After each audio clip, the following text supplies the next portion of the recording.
Salvador, muy buenas tardes y por tu conducto al auditorio del Heraldo Radio. ¿Cómo estás? Oiga, le hablamos para hablar, por supuesto, de lo que está pasando en la Corte, porque usted ha sido uno de los actores importantes en esta discusión del sistema electoral, pero más adelante, si me permite, le preguntaré también su opinión sobre este tema de migración, que parece que viene una nueva crisis con esta eliminación del título 42. Pero vamos por partes, como dice el senador, y en la Corte, ¿cómo está viendo usted el ambiente? Parece que van avanzando las posiciones a favor del proyecto del ministro Pérez Dayán.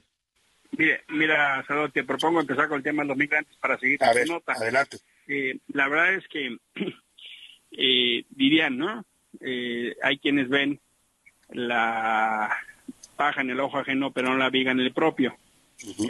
López Obrador, hablando de la aja política con el tema de migrantes, pues probablemente se muerde la lengua.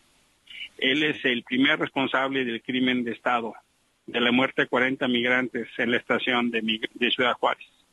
Él fue quien decidió utilizar la Guardia Nacional para perseguir, patear y castigar a los migrantes. Él fue quien tomó la decisión de que la política migratoria dejara de ser un tema de solidaridad para hacerlo de seguridad. Él fue quien se arrodilló ante el gobierno de Trump y luego de Biden.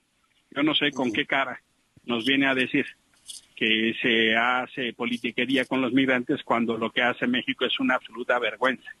Si los 40 migrantes hubieran muerto en una estación de Texas o Arizona, ¿qué hubiera dicho López Obrador? Pero ha pasado más de un mes, Salvador, y todavía sigue Garduño en el Instituto Nacional de Migración. La verdad es que resulta ya más allá del cinismo escuchar al presidente hablar de lo que pasa en Estados Unidos y no se hace cargo de lo que pasa en México, Salvador. Totalmente de acuerdo. Y decía yo, no nos están informando cómo México está preparando para enfrentar esto, que seguramente va a ser otra crisis migratoria. Es así, y lo que sí han hecho es recortarle el dinero a la Comisión Mexicana de Ayuda a Refugiados. Lo que sí han hecho es recortarle la capacidad a la Secretaría de Gobernación. Lo que se han hecho es aumentar toda la capacidad de represión y contención. Incluso cada vez más sabido de los abusos y excesos que se cometen en el Aeropuerto Internacional de la Ciudad de México en contra de personas que vienen de América Latina, porque la presunción es que como van a Estados Unidos son maltratados y deportados, incluso sin el más mínimo derecho. México, nos guste o no, está haciendo el trabajo sucio de Estados Unidos. Lo que decía Trump, el muro, y lo estamos pagando, Salvador.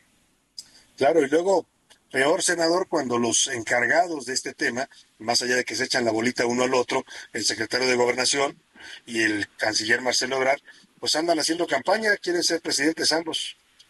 Ambos en campaña, como si no hubiera una serie de tragedias y denuncias, no solo la muerte de 40 migrantes en la estación de Ciudad Juárez, que ya de por sí sería alarma, sino que distintos crímenes de odio y ciudades abandonadas a su suerte. En Tapachula la crisis tiene tiempo instalada en miles de personas, en Mexicali, en Tijuana, en Navojoa, o sea, todas las ciudades en la frontera norte están absolutamente colapsadas. México pudiera haber ya pedido la asistencia a Naciones Unidas para hacer un programa de atención humanitaria con el alto comisionado de las Naciones Unidas para los Refugiados, como se hizo en otro tiempo. México tendría que ya estar pidiendo la intervención humanitaria de Naciones Unidas, y contrario a eso, lo que acepta es las deportaciones masivas que manda Estados Unidos de venezolanos, de cubanos, de nicaragüenses, de haitianos. Ese tipo de temas son los que tendría que estar resolviendo López Obrador, no quejándose de lo que hacen los gobernadores en Estados Unidos. Pues sí, sin duda alguna.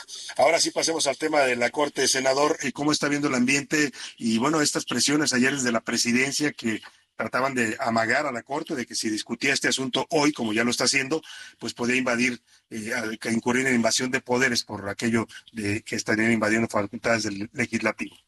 Este tema es esencialmente una de las mayores preocupaciones de López Obrador y es en realidad un fraude a la Constitución. López Obrador y Morena no tienen los votos para modificar la Constitución, pues sencillamente porque el pueblo de México no se los dio. Y eso sí es una sustitución del legislativo, eso sí es un fraude. Quisieron modificar leyes menores en contra de la Constitución y ahora amenazan y amagan a la Corte. Incluso López Obrador ha salido a regañar a ministros que según él deberían obedecerle porque él los propuso. Es muy preocupante que el presidente y la presidencia de la República se constituyan como en el cártel del chantaje de Palacio Nacional, amagando y amenazando a la Corte.